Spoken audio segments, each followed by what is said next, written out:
Hey everybody, it's Rob here. We just got some news from Diablo here and we have additional details about the Lunar Awakening limited time event that starts here in 4 days. So let's get into it and hear what they have to say. I'm going to link the video in the description here from Blizzard. Hello everyone. Today we're covering Lunar Awakening. It's a limited time event bringing big buffs to players and turning normal shrines into lunar shrines. It goes live February 6th through the 20th and can grant bonuses to player experience points, movement speed, glyph XP, and of course, rewards. My name XP and movement. Like if you want to make an alt character, like I'm making a Druid right now, this event is great, guys.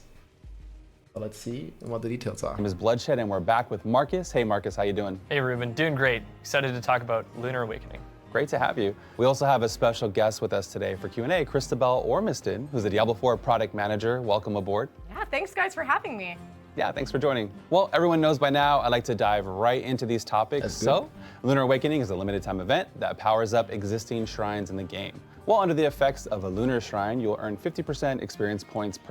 Oh boy, 50%, that is a ton. So we leveled about 14 hours from 1 to 100 on launch, guys. And we're like, you can make it 50% faster now. And that's like fresh. And if you're getting boosted, for example, the tech harvest here that we're doing, like I'm actually doing this here while I'm just recording this video, we can chill here. And you get a lot of loot and you also get cores. And now I'm actually getting a Tempest Roar, which is my second Tempest Roar on this fresh Druid. We're getting 50% more experience here, so that's great. 30% movement speed is going to help you a lot, plus new power bonuses. If you guys remember, they modified all the shrines here to give additional powers. There's also this blog post that I'm going to link below. So every shrine does something more. So artillery casts, summons a holy bomb, and so on and so on. So really cool stuff. Plus event reputation per monster kill. We'll see what that means. Per monster kill, 30% movement speed, and each shrine will have one additional modifier on top of what they normally do. For instance, Lethal Shrine still causes critical strikes, but with the Lunar New Year variant, you have a chance to instantly execute enemies when you hit them. He's playing Lunar variant shrines will have dragon skins, so you can easily identify them. We'll be covering all the Lunar editions and more, but first, Marcus, can you tell us how to get started in this event? Yeah, sure thing, Ruben. Once the event is active, fast travel to Ked Bardu and head to the northern section of town. There, you'll meet Yinyue, who runs the Lunar Night Market, your main event hub for Lunar Awakening. You can ask her about some interesting lore, check your ancestral favor reputation. Okay, so you have a progression system. If you guys remember from season 2, it was a similar system like on this like bounty board for the blood harvest. So you can just get extra rewards. Looks like gold and maybe they get into details here. Like this looks like skins and stuff like that. And claim some sick rewards. There are 10 reputation levels to earn and 6 different lunar-themed rewards to unlock. The weapon skins for the event are the Lunar Scepter Wand, the Dragon's Courage Two-Handed Axe, Yeah, I really like this Blood Harvest. So you see, this is like, yeah, this is a cosmetic item. But Blood Harvest was cool, man. It's cool. You have to kill to get the rewards, probably. You see here the progression bar goes up. Can't wait to crack skulls with this one. And Starts the in 4 days. If you're a fan of markings, we have a Dragon's Tapestry marking to unlock, as well as a Moon's Bounty Mount Trophy, and my personal favorite, the Moonborn Stallion Mount. If we're driving past horses... Man. That one looks pretty cool. And my personal favorite, the Moonborn... That's a good boy. Nice. New mount. Stallion Mount. This one actually might compete with the Brimstone mount, I think. I think it looks pretty cool. So I'm definitely going to be unlocking this one. If we're driving past horses and you don't audibly say, horses, then we're not friends. Lunar shrines are spread throughout Sanctuary. Horses. So just play as you normally would. You can find them in the overworld, vaults, whisper bounties, and dungeons. Dude, these are going to be in nightmare dungeons and probably in the new gauntlet as well. Like, it's going to be insane because if you guys remember, you also have the urns unlocked here from the season journey. So you are actually having 50% duration on the shrines. So they already last for, 45 seconds, and then you can have more shrine duration, so you can make them last for up to a minute.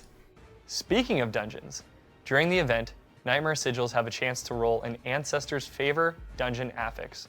This guarantees extra shrines can spawn for that dungeon, and you will receive 10% bonus glyph experience once complete. Remember, you can only earn Ancestral Favor reputation while the Lunar Shrine effect is active, so make sure to rack up as many kills as you can before the time runs out. Alright Bloodshed, what other shrine powers do we have for the event? So like I mentioned earlier, Lunar Awakening shrines are like super buffed out shrines. Yeah, I love the extra shrines. Like even right now, I don't think I have any. But if you have Nightmare Sigils, like they can have the extra shrine modifier already on them. Okay, here I have one. You see here? It's a new feature, it shows the monster level, and you also have the extra shrines will appear. And maybe these two can stack, right? So you get extra shrines, and then you get even more shrines, because you have a double stack. Extra shrine affix and this new affix, right? So that could be pretty insane, right? Extra lunar shrines plus extra normal shrines plus longer shrines plus shrine buff duration on amulet and shrine buff duration on boots. Going crazy. Mentioned earlier, Lunar Awakening shrines are like super buffed out shrines. You get the bonus XP, the movement speed, plus all the normal powers you know and love, and one additional power on top of that. So the Blast Wave shrine still periodically pulses explosions. Just wonder what like the normal, conduit's gonna be. But with the Lunar New Year variant, it also spawns cluster bombs all over the place. Very cool stuff. Whoa, that's Channeling nice. Shrine now grants attack speed and has a chance to reset your cooldowns. It's a bomb. Could be amazing for a lot of different builds. Yo, it resets the cooldowns completely. I wonder if this works for our ultimates, like Wrath of the Berserk, for example. That'd be nuts. Conduit gets charged up even more, summons more powerful shocking strikes all over the area, and the Artillery Shrine has a chance to summon a holy bomb. Whoa. Did you guys see that? Strikes all over the area. Man, that's so and the cool. Artillery Shrine has a chance to... Look at this bomb. So it's like in the air. I mean, the monster is already dead before the bomb detonates, but you know, on high tier it might not be. He's pretty big AoE. Yeah, that's pretty cool, man. Spirit Bomb Genki Dama by Goku. It's not looking really good for our demon buddies this season. No. Lethal Shrine Dude, we're already one-shotting everything. We're gonna one-shot it even harder. Lethal Shrine. gives you a chance on hit to instantly execute enemies, not bosses though. While empowered by the Greed Shrine, it spawns a goblin at 25 and 50 kills. And lastly, the Protection Shrine. That's pretty cool. You get a goblin spawn from this shrine. I like that a lot.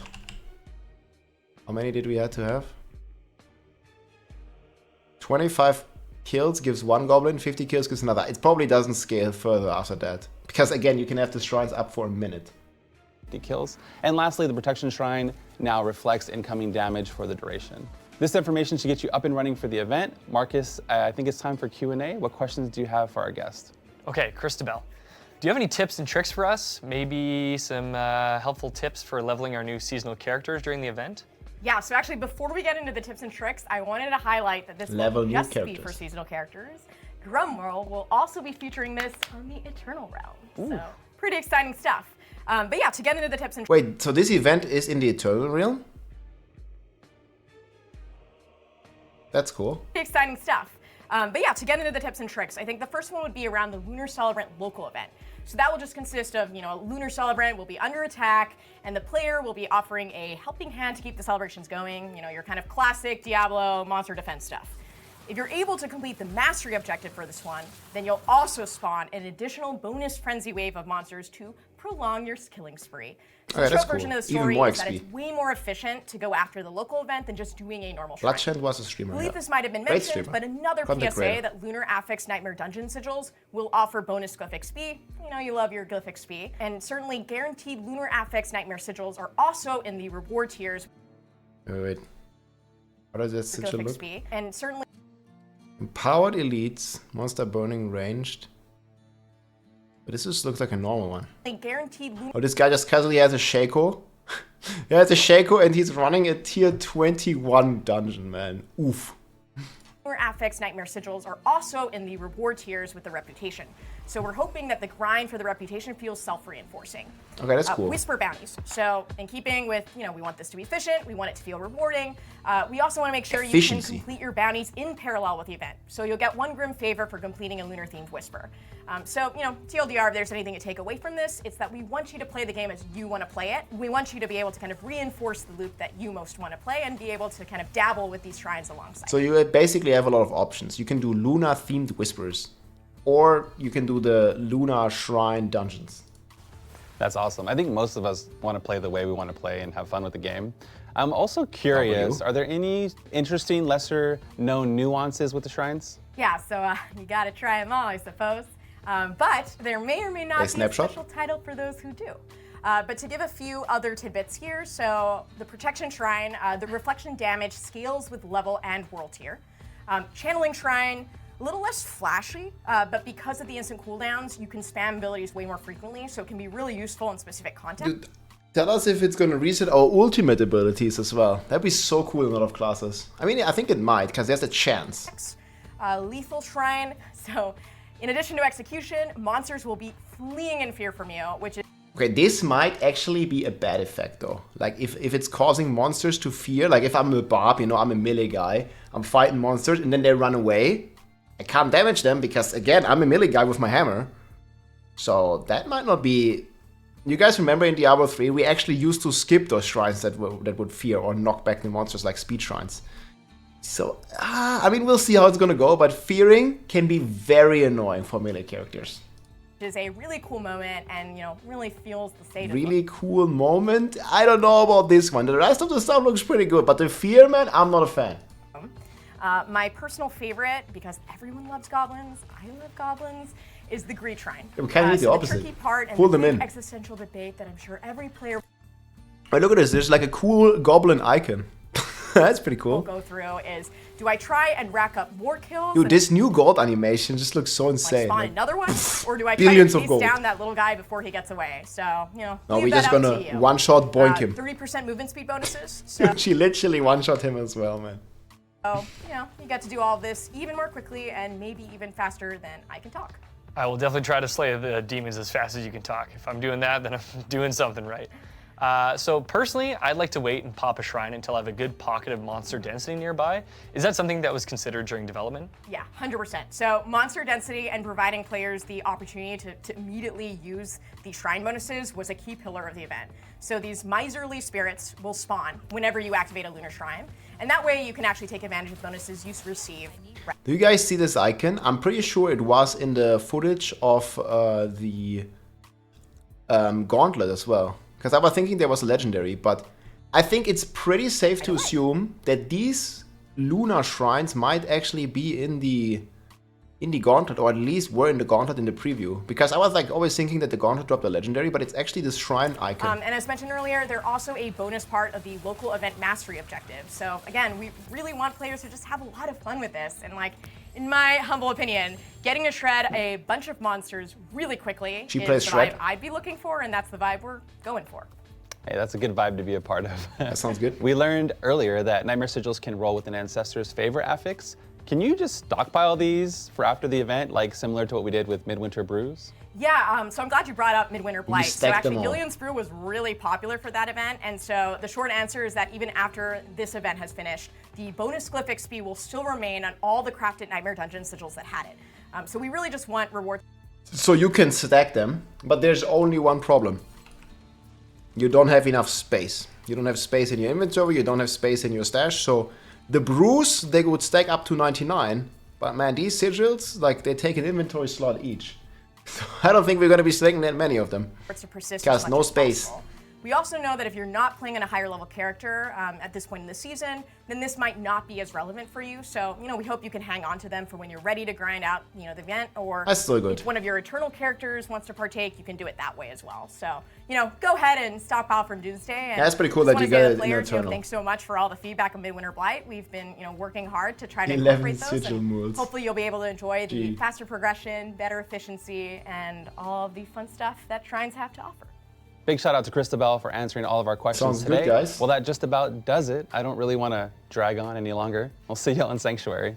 Okay, nice. Here's the video, guys. Gonna put that in the description as well. So that thing, here's the article. It's gonna start February 6th. Bunch of new shrine effects.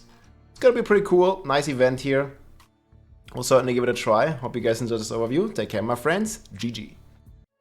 If you liked this video, make sure to subscribe, leave a like or a comment. I'm also live on Twitch almost every day, so come and say hi.